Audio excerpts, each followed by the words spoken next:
नमस्कार दोस्तों, आज हम अरस्तु जी की जीवनी लेकर आए हैं। अरस्तु एक प्रसिद्ध और महान यूनानी दार्शनिक तथा वैज्ञानिक थे। उन्हें प्लेटो के सबसे मेधावी शिष्यों में गिना जाता था। विश्व विजेता कहलाने वाला सिकंदर अरस्तु का ही शिष्य था।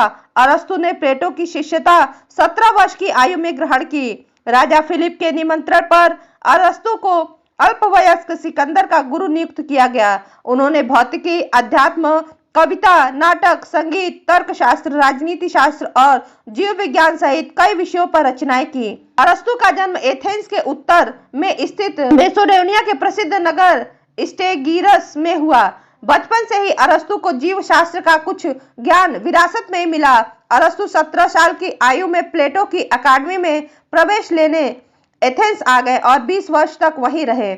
अरस्तु प्लेटो के राजनीतिक दर्शन को वैज्ञानिक रूप देने वाले पहले शिष्य थे। वैसे तो प्लेटो की अकादमी के पहले हकदार अरस्तु ही थे, लेकिन विदेशी होने के कारण उन्हें यह गौरव प्राप्त नहीं हो सका। अरस्तु प्लेटो की मंडली के सबसे बुद्धिमान और मेधावी युवकों में से एक थे।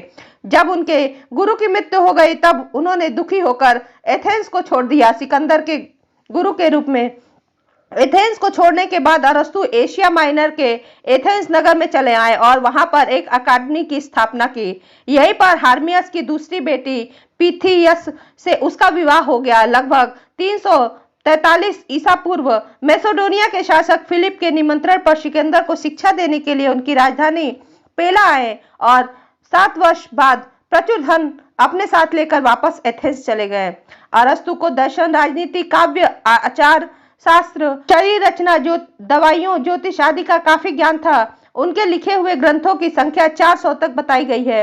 अरस्तु राज्य को सर्वाधिक संस्था मानते थे। उनकी राज्य संस्था कृत्रिम नहीं बल्कि प्राकृतिक थी। इसे वह मनुष्य के शरीर का अंग मानते थे और इसी पर मनुष्य को प्राकृतिक प्राणी कहते थे। वापस आकर अरस्तु ने अपोलो के मंदिर के पास एक विद्यापीठ की स्थापना की, जो कि एक पर्यटक विद्यापीठ के नाम से प्रसिद्ध हुआ। अरस्तु का बाकी जीवन यही बीता। अपने महान शिष्य सिकंदर की मृत्यु के बाद अरस्तु ने भी विष पीकर आत्महत्या कर ली। धन्यवाद दोस्तों। यदि आपको अरस्तु की यह जीवनी अच्छी लगी हो तो प्लीज इसे लाइक से सब्सक्राइब करना ना भूलें।